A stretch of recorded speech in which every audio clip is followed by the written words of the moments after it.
अरे मरा नहीं हूँ मैं भाई, अभी जिंदा हूँ। वैसे मर चुका हूँ अंदर से। भाई नई वीडियो कब आएगी? भाई why are not posting any videos? Video post करूंगा जब सब्सक्राइब करोगे। किया क्या? भाई कहाँ हो, कैसे हो? चलो यार, कोई तो खबर लेता है।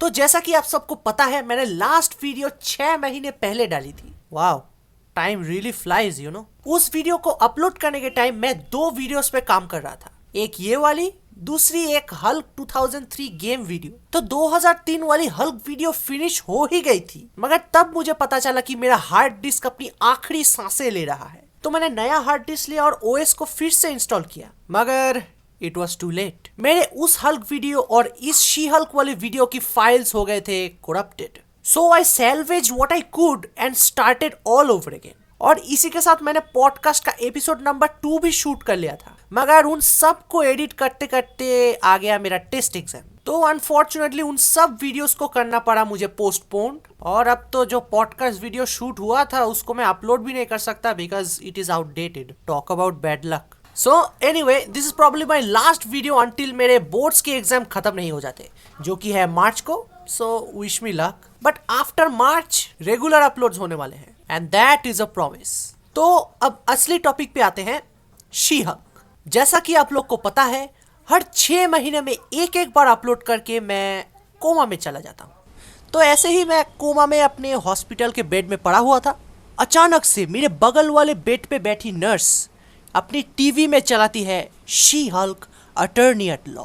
पहले के 2-3 एपिसोड्स में जैसे जैसे करके झेल लेता हूँ, मगर 5, 6, 7 एपिसोड आते आते मेरी हालत तो टाइट हो गई थी। तब मेरे मुंह से ही निकल गई, बंद करो, हाथ जोड़ के मैं गुजारिश करता हूँ। तो मैं पर्सनली अपने बिस्तर से उठ के टीवी स्विच ऑफ करके डायरेक्टली ये वीडियो बनाने के लिए बैठा हूँ। तो मुझे ये 3 महीने के कोमा से उठाने के लिए और मुझे फिर से वीडियो बनाने के लिए मोटिवेट करने के लिए मैं इस सीरीज की राइटर जेसिका गाओ का तहे दिल से शुक्रिया अदा करना चाहता हूँ। हाँ जानता हूँ ये फेसबुक से उठाया हुआ जोक है, बहुत ही घटिया जोक है, आई अपोलोजाइज। मगर भाई लोग, मैं अपने दिल से यही कहना चाहता हूँ, ये जो प्रोडक्ट है ना, मतलब इससे वाहियात प्रोडक्ट मैंने जिंदगी में ना कभी देखा है, ना मैं कभी देखना चाहता हूँ। मेरे को भगवान उठा ले, मैं नहीं। कंट्रोल उदय, कंट्रोल। तो अब मैंने सोचा है कि चलो कुछ अलग करते हैं। चलिए शी हल्क को देख के उसको जज करते हैं गुड, बैड और अगली कैटेगरीज में। ये थोड़ा सिनेमा सीन्स की तरह होने वाला है। जितने खामियां या जितना अच्छा चीजें मैं ढूंढूंगा, उतना ही पॉइंट उनकी रिस्पेक्टिव कैटेगरी को जाएगी। और सब कुछ हो जाने के बाद बैड और अगली कैटेगरीज की जो पॉइंट्स हैं, उनको एक साथ करके मैं कंपेयर करूंगा गुड पॉइंट्स के अमाउंट के साथ। फिर हम देखेंगे शी हल्क क्या ट्रूली इतना खराब है या फिर वो है the greatest show off all time. Let's see. The good, Bruce और जेनिफर की केमिस्ट्री। तो टू बी फ्रैंक, ब्रूस और जेनिफर की जो केमिस्ट्री है वो बहुत ही अच्छी है। Like you can literally feel कि ब्रूस अपने ही कजिन से बात कर रहा है। उनके इंटरेक्शंस अच्छे थे। उनके फाइट देख के ऐसा ही लगता है कि तुम अपने घर में अपने बहन के साथ ऐसे ही मारपीट करते होगे। तो ऐसी अच्छाई के लिए शी हल्क को मिलता है 1 गुड पॉइंट, अबॉमिनेशन। तो अबॉमिनेशन का जो कैरेक्टर है वो इनक्रेडिबल हल्क में एकदम टट्टी था। उसको सिर्फ जेनरिक बैड गाय वाला ट्रीटमेंट दिया गया है, जिसका सिर्फ एक ही मोटिवेशन है, ताकत। तो मार्वल स्टूडियोज ने क्या किया, उसका हल्क फॉर्म चेंज कर दिया। और शी हल्क के राइटर्स ने क्या किया, उसका कैरेक्टर ही बदल दिया। तुम अब शी हल्क वाला एमिल ब्लॉन्स की देखो और इनक्रेडिबल हल्क वाला एमिल ब्लॉन्स की देखो, दोनों में जमीन आसमान का फर्क है। तुम सोच रहे होगे शायद मैं इस सीरीज की बुराई कर रहा हूँ, बट नहीं, ये कैरेक्टर असली में मेरे को अच्छा ही लगा। ऐसा लगता है कि टीम रॉथ को जस्ट बुलाया गया और उसको बोला कि भाई तू जो चाहे कर, and I love it. But there is an attempt by the writers to humanize the character, जो कि according to me doesn't work. इसलिए नहीं कि वो कुछ गलत बोल रहा है, ही इज राइट, मगर इसको थोड़ा अच्छे से एक्सप्लेन कर सकते थे। तो अगर तुमको याद है तो द इनक्रेडिबल हल्क में ब्लॉन्स्की को सबसे पहले सुपर सोल्जर सीरम मिला था और डॉक्टर एर्स्किन ने सीरम के बारे में कहा था, The serum amplifies everything that is inside, so good becomes great, bad becomes worse. ऐसे ही सीरम मिलने के बाद ब्लॉन्स्की का भी स्ट्रेंथ और स्पीड इंक्रीज हुआ, मगर उसकी पर्सनालिटी के जो डार्क चीजें थी वो भी इंक्रीज हो गए। और इसी के साथ तुम मिक्स कर दो गामा रेडिएशन तो The mixture could be an abomination. With great power comes the absolute certainty that you'll turn into a right well at least incredible Hulk में जो टट्टी कैरेक्टर था उससे ये तो अच्छा ही है, तो डाल देते हैं पॉइंट। तो एबोमिनेशन का कैरेक्टर और टीम रॉथ के परफॉर्मेंस के लिए शी हल्क को मिलता है 1 गुड पॉइंट। वोंग का कैमियो, तो वोंग को लेकर इस सीरीज के लिए मेरे थोड़ी मिक्स्ड फीलिंग्स हैं, जो कि अच्छी भी है और बुरी भी है। अच्छी बात यह है कि वोंग आया है। अभी के लिए बुरी बात पे हम नहीं आते, अभी के लिए हम अच्छे बात पे ही स्टिक करते हैं। द फैक्ट कि वोंग के एक्टर का नाम ही बेनेडिक्ट वोंग है is really appealing to me. बंदा जहां पे जाता है अपना ही एक छाप छोड़ के जाता है। ये अकेले में ही फेज 4 का स्टैनली या निक फ्यूरी बन जाएगा, मैं बता रहा हूँ। तो वोंग को ऐड करने के लिए शी हल्क को मिलते हैं 1 गुड पॉइंट्स। सीरियसली यार, और कोई गुड पॉइंट्स नहीं मिल रहे थे तो वोंग को दे दिया मैंने, और क्या करता। Okay, moving on. Episode 7, honestly यार एपिसोड 7 मुझे पसंद आया। I know a lot of you don't like it, तुम गाली भी दे सकते हो कमेंट्स में, बट मुझे पर्सनली ये एपिसोड पसंद आया क्योंकि I am a great sucker for character, और कैरेक्टर बिल्डिंग एपिसोड्स मुझे और भी ज़्यादा पसंद है। अगर तुम स्टोरी को रोक के भी कैरेक्टर एपिसोड्स मेरे सामने दे दो ना, फिर भी मैं उसको देखूंगा। जैसे लोकी का एपिसोड 3, उसमें स्टोरी को रोक के बीच में से लोकी और सिल्वी का कैरेक्टर जो है उसको बिल्डअप किया गया है, and I love that. Not saying कि मुझे स्टोरी को रोक के कैरेक्टर बिल्डअप करना ज़्यादा पसंद है, मतलब I like character building in general. तो एपिसोड 7 में थोड़ा सा कैरेक्टर दिखाने के लिए शी हल्क को एक और पॉइंट। डेयरडेविल, तो फाइनली डेयरडेविल को हमने MCU में देख लिया है, पहले नो वे होम में, अब शी हल्क में। तो इसको लेके मेरी जो फीलिंग्स है वो नेगेटिव से ज़्यादा पॉजिटिव ही है। First of all, the new suit looks bad S, मतलब रात में तो बहुत ही अच्छा दिखता है, स्पेशली वो ब्लू लाइट वाला जो एक्शन सीक्वेंस था उसमें अमेजिंग लग रहा था, और डे लाइट में भी सरप्राइजिंगली वो अच्छा ही है। Not too glossy, not too dark, मतलब एकदम कलर डेफिनेशन एकदम ठीक ठाक लगता है। I love how this suit is reminiscent of his father, वो बॉक्सिंग मैच में जो पहन के गया था उसका बाप। मगर सूट को लेकर मेरी एक जो क्रिटिक है वो अभी तक रह गई कि why would you even choose that. मतलब रियलिस्टिकली सोच के देखो, तुम एक स्टेल्थी सुपर हीरो हो, तुम दुश्मन के इलाके में चुपके से घुस के सबको पेल के लोगों को बचाना चाहते हो। तुम ऐसा कोई सूट लोगे ना जो डार्कनेस के साथ ब्लेंड हो जाए, मतलब तुमको लोग आसानी से नोटिस ना कर सके, ऐसा कोई कलर स्कीम, ऐसा कोई सूट तुम लोगे। इसके बदले में having ketchup and mustard as your colour scheme थोड़ा जारिंग लगता है। या शायद नेटफ्लिक्स का रियलिस्टिक डेयरडेविल मेरे दिमाग में इतना ज्यादा छप चुका है कि आई फॉरगॉट कि MCU इज नॉट रियलिस्टिक। अब बात करते हैं डेयरडेविल के जोक्स के बारे में। तो हाँ, डेयरडेविल लाइट हार्टेड है, वो जोक्स मारता है। नेटफ्लिक्स के सीरीज में भी डेयरडेविल ने जोक्स मारे थे, so I personally am okay with the jokes के लाइन भी उतने क्रिंज नहीं थे, ठीक ठाक ही थे। तो एपिसोड के एंड में गुंडों को पीटने के बाद Daredevil has a one night stand, then he does a walk of shame. So thank you writer Jessica Gao, क्योंकि ये एक चीज थी जो मेरे को नहीं देखनी थी। अभी इसको लेके भी मेरी छोटी सी एक नीट पिकिंग है कि क्यों डेयरडेविल ये क्यों करेगा। फुल डे लाइट में इधर उधर घूम के लोगों के साथ इंटरेक्ट करके तुम अपनी सीक्रेट आइडेंटिटी एक्सपोज करने का रिस्क क्यों उठाओगे? That seems really unnecessary. तो इस एपिसोड को देखने के बाद मैं जब रिएक्शंस देख रहा था तो वॉक ऑफ शेम का मुझे गूगल करना पड़ा। वेल, एक तरीके से अच्छा ही हुआ, the more knowledge the better. तो शी हल्क के कैमियो के रोस्टर में मैट मर्डॉक को ऐड करने का एक ही फायदा है, he is a really good lawyer. तो इस सीरीज में one and only good lawyer को ऐड करने के लिए शी हल्क को मिलते हैं 1 good point. Moving on, actually creative finale. इस सीरीज का फिनाले भी मिक्स्ड ही था, मगर credit where credit is due, it is actually creative. तो अगर तुमको पता नहीं, फिनाले में She Hulk literally 4th wall break करके मार्वल स्टूडियोज के ऑफिस में घुस जाती है। वहां पे केविन नाम के एक रोबोट के साथ नेगोशिएट करके वो अपनी ही स्टोरी बदल देती है। बाय द वे, ये जो दिखाया है ना, ये पूरा का पूरा सच्ची है। केविन फाइगी सच्ची में एक एआई हाइव माइंड है और उसका बॉडी सिर्फ एक रिमोट कंट्रोल रोबोट है। I mean, look at that smile. That guy never stop smiling. It is creepy. तो केविन फाइगी की रियल आइडेंटिटी एक्सपोज करने के लिए शी हल्क को मिलते हैं another point, depiction of trolls. तो to be honest, She Hulk के राइटर्स ने जो ट्रोल्स का डिपिक्शन किया है वो एकदम पिन पॉइंट एक्यूरेट है। जेनिफर ब्लॉन्स्की को छुरा रही है ये देखने के बाद पब्लिक का reaction, Jennifer is she Hulk ये सुनने के बाद पब्लिक का रिएक्शन, जेनिफर की तरफ किए गए सेक्सिस्ट कमेंट्स और intelligentsia being a toxic fandom is just too much accurate. मगर इससे एक प्रॉब्लम जो आ जाती है कि जो लोग कंस्ट्रक्टिव क्रिटिसिज्म दे रहे हैं उनको भी ट्रोल घोषित करके मिडिल फिंगर दे दिया जाता है। Criticism is necessary in any form of media. They ultimately help you enhance your work. So don't be a baby. Learn to take criticism. Hopefully Phase 5 में मार्वल अपने गलतियों से कुछ तो सीखेगा।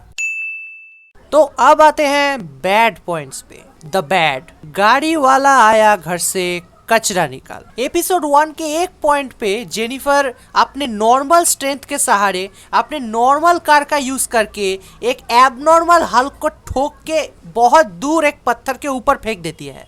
आई रिफ्यूज टू बिलीव दैट। जिस बंदे ने लिटरली एक पंच से पूरे एक लेवायाथन को रोक दिया था, आई रिफ्यूज टू बिलीव कि एक कार उसका बाल भी बांका कर सकती है, अनलेस सल्लू भाई वाज ड्राइविंग इट। और डोंट टेल मी कि वो जेनिफर को प्रोटेक्ट कर रहा था या कार डैमेज ना हो उसकी कोशिश कर रहा था।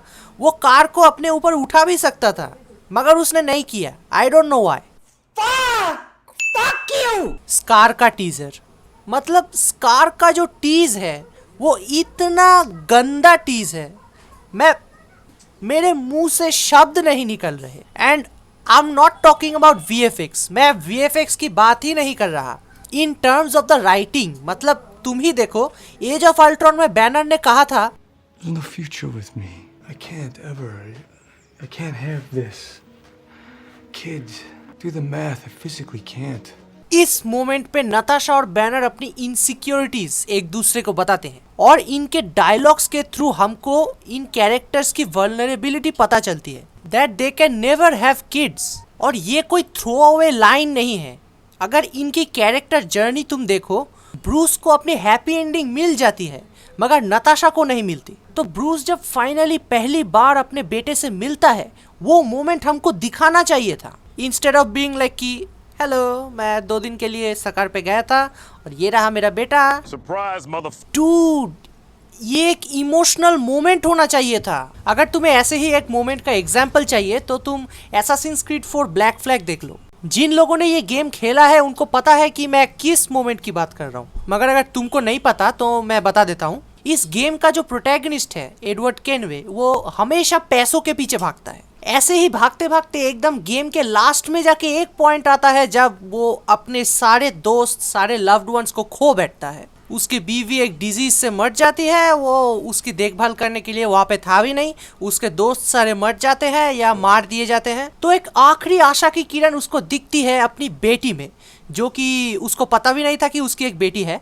तो गेम के लास्ट में वो जो सीन है जहाँ पे वो अपनी बेटी के साथ पहली बार मिलता है, वहाँ पे वो एक्चुअली अपने दोस्तों को देखता है, लाइक उनके बारे में याद करता है। And it is so emotional. MCU को भी ऐसा ही कुछ करना चाहिए था। आई थिंक लाइक अगर तुम शी हल्क में स्कार को इंट्रोड्यूस ही ना करते तो ही अच्छा होता। लाइक लास्ट में दिखा देते कि हल्क स्कार पे क्या कर रहा है, कुछ और दिखा देते तो वर्ल्ड वॉर हल्क की टीजिंग हो जाती। And god damn it Kevin, तू सबसे एडवांस्ड AI है जो नियर परफेक्ट प्रोडक्ट्स बनाता है और स्कार को इंट्रोड्यूस करने के लिए ये तरीका सूझा तेरे को?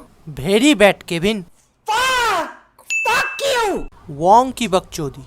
तो मार्वल के कैरेक्टर्स में एक अजीब सी महामारी है। जब भी कोई कैरेक्टर पॉपुलर होता है वो डेवलप्ड होने के बजाय क्लाउन बन के रह जाता है। तो रिसेंटली इस महामारी के लक्षण हमको दिखे हैं वॉन्ग के अंदर। पहले तो वो किसी फेक अकाउंट के चक्कर में फंस जाता है, फिर वो गिल्टी साबित होता है एबोमिनेशन को जेल से छुड़वाने के लिए, और इससे पहले कि अमेरिकन लॉ इसका कुछ बिगाड़ पाए वो पोर्टल से भाग जाता है। मैंने सोचा कि वाह यार, अब तो वॉन्ग भगोड़ा निकला, मतलब अब अगर तुम कानून के नजरिए से देखो तो अब वोंग एक भगोड़ा है, he is a criminal now. पता नहीं आगे जाके वोंग को इसके क्या कॉन्सिक्वेंसेस झेलने पड़ेंगे। मगर ओ माय गॉड, ये शो तो वोंग को छोड़ता ही नहीं। वोंग फिर से शो में आता है और जेनिफर को हायर करता है। क्या है कि उसको अमेरिकन लॉ की मदद चाहिए।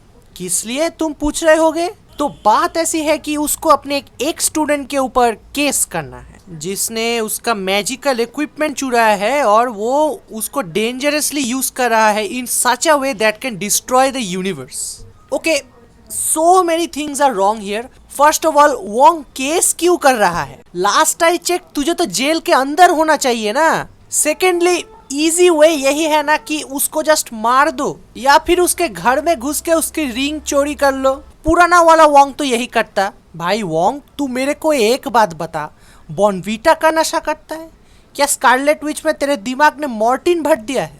स्पॉइलर से डर रहा है? टाइटेनिया को मैंने शी हल्क के बैड पॉइंट्स में क्यों ऐड किया है, इससे भी बड़ा सवाल है टाइटेनिया कौन है, टाइटेनिया क्या है और टाइटेनिया क्यों है? इन चारों प्रश्न के आंसर ना तुमको सीरीज में मिलेंगे ना मेरे पास मिलेंगे, क्योंकि टाइटेनिया का सिर्फ एक कैरेक्टर है कि उसके पास कोई कैरेक्टर नहीं है। और जैसे कि टाइटेनिया के पास कोई कैरेक्टर नहीं है, इस पॉइंट को आगे बढ़ाने के लिए मेरे पास शब्द नहीं है। तो let's move on. Filler episodes. इस शो की सबसे बड़ी खासियत यह है कि इस शो के पास कोई स्टोरी नहीं है, और अगर स्टोरी नहीं है तुम्हारे पास तो तुम एक ही चीज कर सकते हो, जो कि है फिलर एपिसोड्स। ऑनेस्टली मुझे फिलर एपिसोड से कोई प्रॉब्लम नहीं है। बहुत सारे ऐसे सीरीज है जिसके पास फिलर एपिसोड्स है, जैसे कि द विचर, द मैंडलोरियन, वो सब मेरे को बहुत ही ज्यादा पसंद है। But in case of she Hulk this filler episodes doesn't work. अगर तुमको फिलर एपिसोड्स बनाना है तो तुमको कंटेंट तो चाहिए ना, अदरवाइज तुम क्या घुसाओगे स्टोरी के अंदर। जिन शोज की मैंने अभी अभी बात की, विचर, मैंडलोरियन, इनका जो कंटेंट है वो इनकी दुनिया से आता है। मतलब उनका वर्ल्ड इतना इंटरेस्टिंग है। जैसे कि विचर को ले लो, आई मीन विचर सीजन 1 नॉट सीजन 2, बिकॉज विचर सीजन 2 इज ट्रैश। सीजन 1 में एंड्रे सब्स्काउस्की का जो बुक है, उसका जो दुनिया है वो बहुत ही अच्छी तरीके से हमको स्क्रीन में दिखता है। और मैंडलोरियन को ले लो, मैंडलोरियन की जो स्टार वॉर्स की जो दुनिया है वो हमको पैदल चल के देखने मिलती है। बहुत सारे नए नए जानवर, नए नए प्लैनेट्स, नए नए एडवेंचर्स हमको देखने मिलते हैं। तो उस हिसाब से वो व्यूअर्स को एंगेज करके रखते हैं, वेरएस की शी हल्क ऐसा नहीं कर पाती, क्योंकि ना उसका वर्ल्ड इंटरेस्टिंग है, ना उसका स्टोरी इंटरेस्टिंग है, ना उसके कैरेक्टर्स इंटरेस्टिंग है। इस शो का एक बहुत बड़ा सेलिंग पॉइंट है कि एमसीयू की जो दुनिया है वो कितनी क्रेजी है। मतलब सुपर हीरोज से भरी पड़ी है, वियर्ड चीज़ों से भरी पड़ी है। तो ऐसी एक दुनिया में सुपर हीरोज का जो ट्रायल होता है कोर्ट के अंदर, वो कैसी दिखती होगी, ये एक शो का बहुत बड़ा सेलिंग पॉइंट है। इसी कॉन्सेप्ट का यूज करके इस शो के राइटर्स कुछ स्पाइसी, कुछ डिफरेंट, कुछ तो दिमाग फाड़ू तो दिखा सकते थे, मगर उस कॉन्सेप्ट को जस्ट ऊपर से स्क्रैच करने के बजाय हमको कुछ भी डीप देखने को नहीं मिलता। लाइक वो कॉन्सेप्ट थोड़ा दिखा देते हैं मगर लॉ की माँ बहन एक कर देते हैं। जोक्स घुसा दिया या फिर लॉ को या लॉयर को स्टूपिड दिखा दिया, बस। तो हम जब इस कंटेंट को देखते हैं तो हम उसको सूख के ये नहीं बोल पाते कि हाँ कड़क है। इंस्टेड हम बोलते हैं कि ये तो टट्टी है। The ugly CGI। अभी देखो भाई, ये तो कोई सरप्राइज नहीं है कि शी हल्क का CGI इज टट्टी। फिर भी जो एक्चुअल VFX है ना वो ठीक ठाक ही है। मतलब एनवायरमेंट्स का VFX तो बहुत ही अच्छा है, और एबोमिनेशन और बैनर का जो कैरेक्टर वर्क है वो भी डिसेंट ही है, क्योंकि उनका तो कैरेक्टर वर्क ऑलरेडी डन था एंड गेम और शांगची में। और डेयरडेविल का जो CGI और एनिमेशन है वो भी बहुत ही हद तक अच्छा ही दिखता है। तो असली प्रॉब्लम जो है वो आती है मेन कैरेक्टर्स से, जिनका कैरेक्टर वर्क उन्होंने शुरू से शुरू किया। जैसे लाइव एक्शन श्रेक को ले लो, लाइव एक्शन फियोना को ले लो, और इस जानवर को क्या नाम दूं, लाइव एक्शन डोंकी। फिर भी शी हल्क कुछ शॉट्स में डिसेंट दिखती है, मगर कुछ शॉट्स में तो मतलब तो ऑब्वियसली उसमें या तो बजट का कंस्ट्रेंट था या टाइम का कंस्ट्रेंट था, कुछ तो था, इसीलिए उनके फेसेस ऐसे दिखते हैं। और रिसेंटली जो कंट्रोवर्सी हुई उसके अनुसार मार्वल स्टूडियोज अपने वीएफएक्स आर्टिस्ट से कुछ ज्यादा ही काम करवाता है। नो वंडर उनकी सीजीआई क्वालिटी इतनी गिर गई है क्योंकि कोई वीएफएक्स स्टूडियो उनके साथ काम करना ही नहीं चाहती। और कुछ दिनों पहले ही खबर आई है कि She Hulk has been nominated for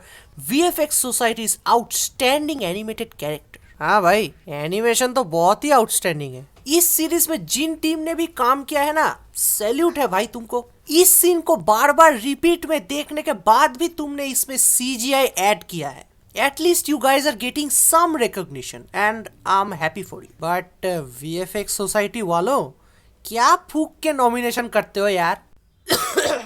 पैसा। भाई पैसा हो तो क्या कुछ नहीं हो सकता है। Fuck you! शी हल्क का ठुमका। Seriously? ये भी मुझे एक्सप्लेन करना पड़ेगा। शी हल्क का ठुमका काम नहीं करता, इसके 3 रीजंस हैं। क्रिंज, क्रिंज और क्रिंज। हाँ जानता हूँ टोबी का डांस भी क्रिंज था, मगर उसके अंदर एटलीस्ट कैरेक्टर वर्क था। इट मेड सेंस क्योंकि पीटर को नहीं पता कि कूल कैसे दिखना है, इसलिए वो ऐसे ऐसे हरकतें कर रहा था। वेरस की शी हल्क में इस सीन का कोई सेंस नहीं बनता, ये स्टोरी को आगे नहीं बढ़ाता, ये कैरेक्टर को सर्व नहीं करता, तो इस सीन का कोई मतलब नहीं है।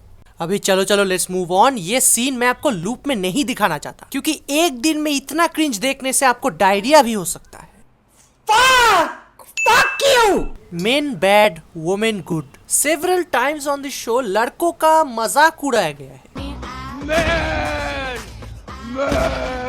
How is this supposed to be funny? तुम इस शो के किसी भी पॉइंट पे किसी भी मेल कैरेक्टर्स को देखो, या तो वो ओवरली ऑब्सेसिव है, या इगोइस्टिक है, या रिग्रेसिव है, कुछ तो एकदम स्टूपिड छक्का, कुछ तो डाउनराइट क्रीपी है। इस शो के पहले एपिसोड में एक पॉइंट आता है जब जेनिफर बैनर को बोलती है कि वो उससे बेहतर हल्क क्यों है। Well, here's the thing, Bruce. I'm great at controlling my anger. When I'm catcalled in the street, when incompetent men explain my own area of expertise to me, I do it pretty much every day. I put a bullet in my mouth and the other guy spit it out. Because if I don't, I will get called emotional or difficult or might just literally get murdered. So I'm an expert at controlling my anger because I do it infinitely more than you. Meanwhile, Women.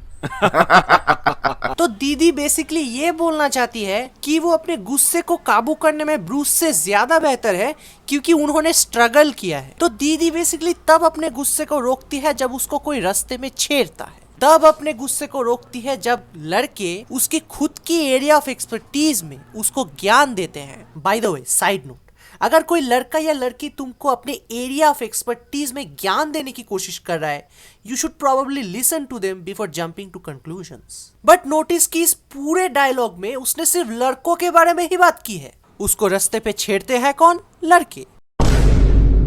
उसके area of expertise में दखलंदाजी कौन देते हैं?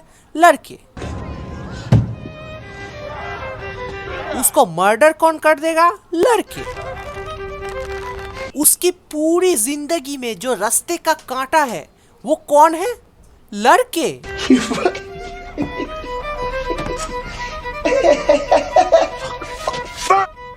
और लड़कियां क्या करती है भाई? वो तो सपोर्ट करती है ना।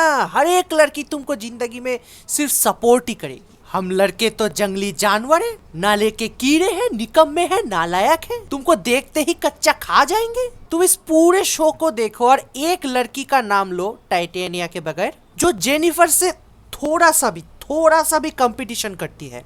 एक भी नहीं है। इट्स लाइक राइटर्स ने इंटेंशनली लिख के रखा है कि सिर्फ मर्द जात ही जेनिफर का सबसे बड़ा दुश्मन है। सही तो बोल रही है वो भाई, सारे स्ट्रगल तो लड़कियां ही करती है।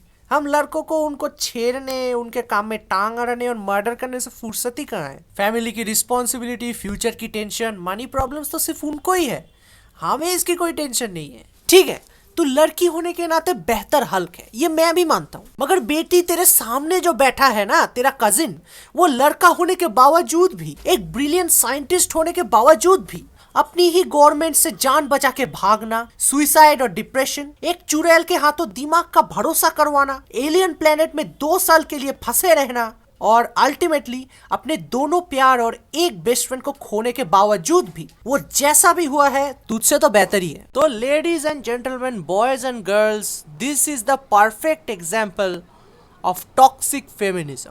तो टॉक्सिक फेमिनिज्म एक ऐसी बीमारी है जो अक्सर हॉलीवुड के राइटर्स के दिमाग के अंदर पाई जाती है। जैसे कि we all support women empowerment, मगर अगर ऑपोजिट जेंडर को छोटा करके वुमेन एम्पावरमेंट हो तो उसको कहते हैं टॉक्सिक फेमिनिज्म। देखो यार, जिंदगी में हम सभी को स्ट्रगल करना पड़ता है, चाहे तुम लड़का हो या लड़की। स्ट्रगल तुम्हारा हर तरफ से आएगा, मगर उस स्ट्रगल को फेस करके कैसे उसके ऊपर उठना है, दैट इज लाइफ। बेटी ये सब दोगलापन है, मैं तेरा दोगलापना उतारता हूँ भी। तेरे शो के राइटर्स ने ना बोल ही दिया कि लड़कों के वजह से ही तेरी जिंदगी झंड हो गई है, फिर भी तेरे को अपनी जिंदगी में लड़के चाहिए, इसीलिए तूने डेटिंग करी। जब वो काम नहीं किया तब तूने हमारे लॉयर भाई साहब को पकड़ लिया। ठीक है भाई, तेरी सेटिंग हो गई ना, अब तो बस कर। लेकिन नहीं, जबरदस्ती लास्ट एपिसोड में तूने हमारे भोले वाले मैट को घुसाया, ये बोल के कि वुमेन हैज अ नीड्स। बेटी अगर हम लड़के ये करते ना तो लोग नंगा करके हमको रास्ते में दौड़ा दौड़ा के मारती। और हमारे मैट को देख लो भाई, लिटरली आसमान से गिरा है बंदा, आसपास कुछ भी नहीं है, कुछ भी नहीं। It really shows like the magic and the protective like warmth of the women's bathroom. It is a beautiful and safe environment. I mean, outside at the bar, maybe these women would have fought each other. Sure. But for some reason, when you get past the magic barrier of the women's bathroom door, it is the most protective and loving and supportive environment.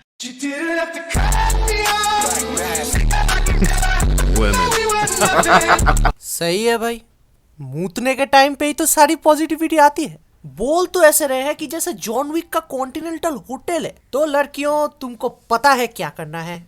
अगर तुम्हारी जिंदगी में कोई भी difficult पड़ाव चल रहा है तो अपने मम्मी पापा को कॉल करने की कोई जरूरत नहीं है। No no no no, public शौचालय चले जाओ, वहां पे सारा प्यार, लव, सपोर्ट तुमको मिल जाएगा। मैं बता रहा हूं यार, अगर जॉन विक के स्पिन ऑफ बैलेरिना में पब्लिक शौचालय एसासिन्स का सेफ हाउस नहीं हुआ ना तो मैं मूवी बॉयकॉट करने वाला हूं। A girl that you meet in the bathroom of a club will go and like help you bury your dude if you need her to. Sacred ground. Oh my God, you're so small. That's not what your mother said when I was fucking her in your dad's laundry room, you motherfucker! That's right, I fucked your mama, you McLovin motherfucker! Writing, I have several problems with this shows writing. इस show के पहले scene में ही इस show का theme हमको बताया जाता है। जैसे कि हम सभी को पता है, with great power comes great responsibility. मगर असल में ये रिस्पॉन्सिबिलिटी क्या है? क्या मैं सिर्फ अपने पावर्स का गलत इस्तेमाल ना करूं या इसका यूज करके मैं दूसरों की मदद करूं? ये होना चाहिए था शो का थीम। मगर इस शो में कहीं भी कभी भी ये थीम पूरी तरीके से एक्सप्लोर नहीं होती। और भाई ओ भाई, एपिसोड 8 के बाद ये शो तो अपना थीम ही चेंज कर देती है। Suddenly this show is all about changing the typical superhero stuff from the MCU. Let me get this straight. तुम MCU के typical superhero stuff को change करना चाहते हो जबकि तुम्हारे पास खुद की कोई स्टोरी नहीं है। It distracts from the story, which is that my life fell apart right when I was learning to be both Jen and She-Hulk. अच्छा बेटी, तो ये था तुम्हारा स्टोरी। तो साइड में ये सब कंटेंट का रैंडम नंगा नाच ये क्या था? अगर तुमको एक ऐसी सुपर हीरो शो देखनी है जिसका कैरेक्टर भी कंसिस्टेंट है और जो टिपिकल सुपर हीरो स्टफ का भी मजाक उड़ाती है, तो I recommend you watch peace maker, जिसके राइटर और डायरेक्टर दोनों हैं हमारे गार्डियंस ऑफ द गैलेक्सी के चहीते जेम्स गन। जेम्स गन की एक्सेलेंट राइटिंग बहुत ही अच्छी तरीके से टिपिकल सुपर हीरो ट्रोप्स का मजाक भी उड़ाती है, but at its heart it has a story. और ऐसा करने के लिए जेम्स गन कोई भी फोर्थ वॉल ब्रेक का सहारा नहीं लेते। अगर पिछली मूवी द सुसाइड स्क्वाड में पीसमेकर एक heartless killer with a motto था, इस सीरीज में he makes you really feel for the character. But what about Jen's character? Do you feel for her? Do you? The short answer is no. मगर क्यों? हम उसके character के लिए फील क्यों नहीं करते? इसके आंसर के लिए हमको पहली आयरन मैन मूवी में टोनी का कैरेक्टर और शी हल्क में जेनिफर का कैरेक्टर को कंपेयर करना होगा। दोनों ही ईगोसेंट्रिक, एरोगेंट और सेल्फिश टाइप के कैरेक्टर्स हैं। मगर जहाँ पे ऐसे ट्रेड्स के लिए जेनिफर को वुमेन मीम का शिकार होना पड़ता है, टोनी को भी वही सेम ट्रेड्स के लिए one of the most unique characters in all of MCU कहा जाता है। तो ऐसा क्यों है? वेल, आयरन मैन मूवी में टोनी एक बहुत ही फ्लॉड कैरेक्टर है। ही इज नॉट परफेक्ट, वो गलतियां करता है और इन गलतियों की वजह से मूवी उसको पनिशमेंट भी देती है। उसके फनवी के ऊपर टेररिस्ट अटैक कर देते हैं, उसको टॉर्चर करके मिसाइल बनाने के लिए फोर्स करते हैं। टोनी अपनी आंखों से देखता है कि उसके वेपन्स गलत हाथों में कितनी तबाही मचा सकते हैं, और उन सब के ऊपर एक कार बैटरी उसको अपने मम्मी पापा के पास जाने से रोक रही है। ये सब पनिशमेंट्स टोनी को अपने लेगेसी के बारे में दोबारा सोचने पे मजबूर करते हैं। उसका काम सिर्फ दूसरों के लिए तबाही लाता है। ये रियलाइज करने के बाद टोनी चेंज लाने की कोशिश करता है। वो वेपन्स डिवीजन बंद कर देता है और वो खुद अपने वेपन्स को खत्म करने जाता है। So as an audience it is impossible not to root for him. हम चाहते हैं कि वो अपने काम में सक्सेसफुल हो। सडनली इस सेल्फिश, एरोगेंट कैरेक्टर के लिए हम चीयर कर रहे हैं। वैसे ही सीरीज के स्टार्टिंग में जब टोनी घमंडी और सेल्फिश था, सीरीज खत्म होते होते वो लविंग, केयरिंग और इवेंचुअली अपने आप को सैक्रिफाइस करने वाला हो जाता है। अब आते हैं शी हल्क में। तो शी हल्क पे जेनिफर का character is just too perfect. उसकी कोई भी फ्लॉज नहीं है, वो गलतियां करती ही नहीं है। एग्जाम्पल के तौर पे, क्या हल्क बनने के बाद जेनिफर को अपने आप को कंट्रोल करना सीखना पड़ता है? क्योंकि उसकी एक छोटी सी गलती उसके अपने और उसके आसपास के लोगों के लिए बहुत ही खतरनाक हो सकते हैं। क्या वो अपने गुस्से को कंट्रोल करना सीखती है? क्या वो सीखती है कि किसी को पंच कैसे मारते हैं उसको डायरेक्टली कोमा में ना पहुंचा के? अरे नहीं, वो ऑटोमेटिकली अपनी कजिन से इन सब में बेहतर है, क्योंकि वो तो स्त्री है ना, वो कुछ भी कर सकती है। एक इंसान पहले गलती करता है, उसके बाद सीखता है। तो अगर जो इंसान तुम बना रहे हो वो गलती ही ना करे तो कुछ सीखने का तो फायदा ही नहीं है। एक हीरो अपनी जर्नी में लड़खड़ाएगा, फिर गिरेगा, तभी तो उसकी इवेंचुअल राइज देखने में मजा आएगा। मगर शी हल्क का कैरेक्टर एकदम परफेक्ट है। वो हमेशा स्ट्रॉन्ग और कॉन्फिडेंट रहती है, बट यही कॉन्फिडेंस उसको एरोगेंट भी बना देती है। जैसे कि वो खुद को ब्रूस से बेहतर मानती है और लेक्चर भी देती है, जबकि उसका कजिन उसको अपने डिफिकल्ट टाइम में मदद करने की पूरी कोशिश कर रहा है। तुम एक चीज देखो, सीरीज के स्टार्ट से लेके एंड तक जेनिफर क्या थोड़ी सी भी बदलती है? नहीं। सीरीज के स्टार्ट में वो स्ट्रॉन्ग, कॉन्फिडेंट और घमंडी है, और सीरीज के एंड में भी वो स्ट्रॉन्ग, कॉन्फिडेंट और घमंडी है। तो लिखने का फायदा ही क्या है जब तुम्हारे कैरेक्टर में कोई चेंज ही नहीं आया? मगर जेनिफर के कैरेक्टर में हमको एक आशा की किरण दिखती है जब इंटेलिजेंसिया वाले उसके न्यूड्स और उसके प्राइवेट इंफॉर्मेशन सबके सामने लीक कर देते हैं। पहली बार वहीं पे हम जेनिफर को असली में स्ट्रगल करते देखते हैं। आप लोगों की तरह मेरे मन में भी आशा जगी थी अच्छे राइटिंग की, मगर तब मैंने रियलाइज किया ये तो एपिसोड 8 का लास्ट सीन है। It's too late, buddy.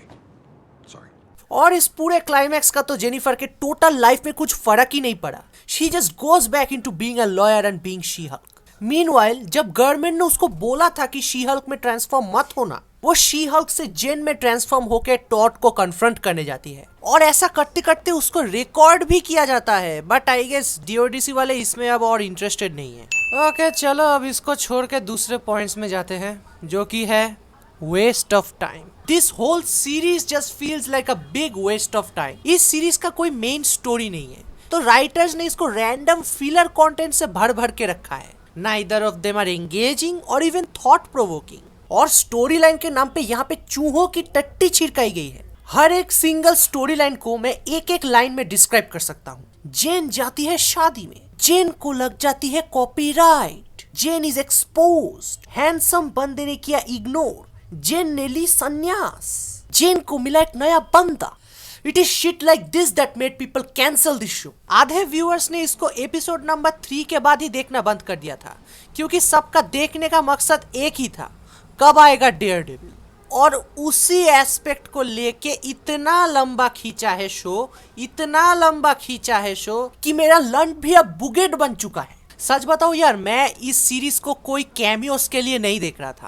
I am a legit Marvel fan, और मैं पूरा का पूरा मार्वल का सिलेबस मैंने फिनिश कर दिया है। फ्रॉम A to Z सब कुछ मैंने देख लिया है, तो ये भी मेरे को देखना था। मगर मार्वल वालों ने हमारा इतना लंबा काटा है कि मेरा पॉकेट भी अब ब्रेड स्टिक बन चुका है। इस शो का जॉनरा है लीगल कॉमेडी, मगर राइटर्स ना कर सकते हैं लीगल चीजें, ना ठीक से कर सकते हैं कॉमेडी। और कानून के नाम पे यहाँ पे शुद्ध गोबर दिखाया गया है। Are you seriously telling me कि टाइटेनिया कोर्ट रूम में जबरदस्ती घुसती है और जजेस को मारने की कोशिश करती है and suffer 0 consequences for it? और हमारी महारानी जेसिका गाओ ऑन स्क्रीन इंटरव्यूज में स्मार्ट बनने की कोशिश करती है, मगर ऑफ स्क्रीन इंटरव्यूज में सारे सच उगल देती है। ये चीज जेसिका गाओ ने खुद बोली है and I quote, and one of the thing that we all realized very slowly was none of us are that adept at writing, you know, rousing trial scenes.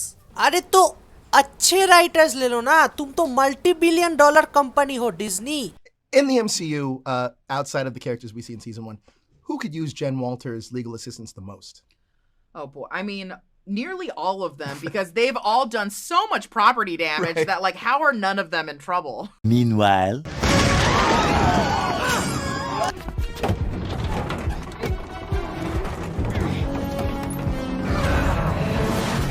How are none of them in trouble?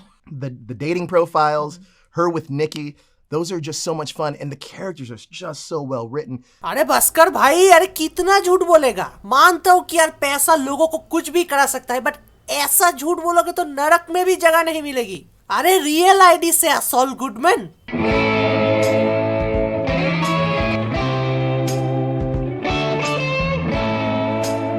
Writers का सिर्फ एक ही मोटो है कि जो करना है करो, और अगर कुछ गलत या बुरा कर दिए तो उसका फोर्थ वॉल पे जोक मार दो। सीजीआई घटिया है तो उसका फोर्थ वॉल पे जोक मार दो, राइटिंग टट्टी है उसका भी फोर्थ वॉल पे जोक मार दो। अरे बरखुरदार, ऐसा करने से राइटिंग थोड़ी ना बदल जाएगा।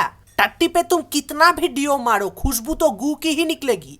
तुम लोग एक बात सोचो, पूरे सीजन हमको हल्किंग बोल के एक्साइट किया गया। हमने सोचा क्या यार कौन होगा ये हल्किंग, रेड हल्क है कि लीडर है, कौन है ये? मगर लास्ट में हमको क्या मिला?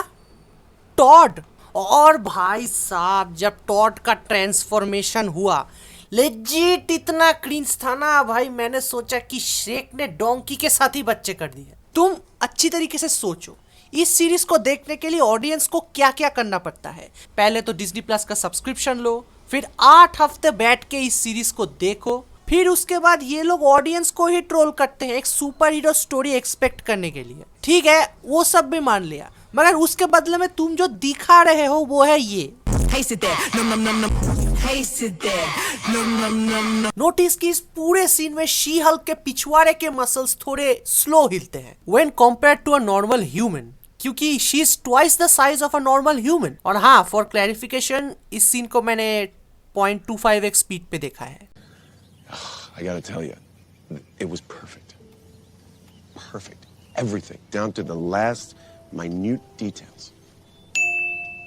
तो फाइनली हम लोगों ने शी हल्क के बारे में जो भी डिस्कस करना था वो सब हमने डिस्कस कर लिया है। अभी जो पॉइंट्स हमने इकट्ठा किए हैं उनको एक साथ करके अब शी हल्क को रैंक किया जाए। तो computer ji, drum roll please.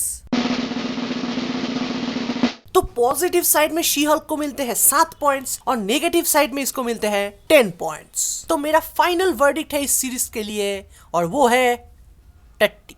ये सीरीज मेरे और बहुत सारे फैंस के लिए final nail in the coffin था कि मार्वल अब वो नहीं रहा जो वो पहले था। बट फेज 5 लुक्स प्रॉमिसिंग, और अगर फेज 5 अच्छा भी नहीं हुआ तो भी कोई बड़ी बात नहीं है यार। मार्वल तो हम देखते रहेंगे और पैसा तो हम देते रहेंगे जब तक कि हम बूढ़े होके मर नहीं जाते और हमारे अस्थियां नदी में बहा नहीं दिए जाते। मगर तब तक मैं तो हूँ वीडियो बनाने के लिए, आप लोग हो देखने के लिए। सो टेंशन किस बात की। सो इसी के साथ खत्म करते हैं आज का वीडियो। मिलते हैं आपको मार्च महीने के बाद, तब तक के लिए टाटा बाय बाय।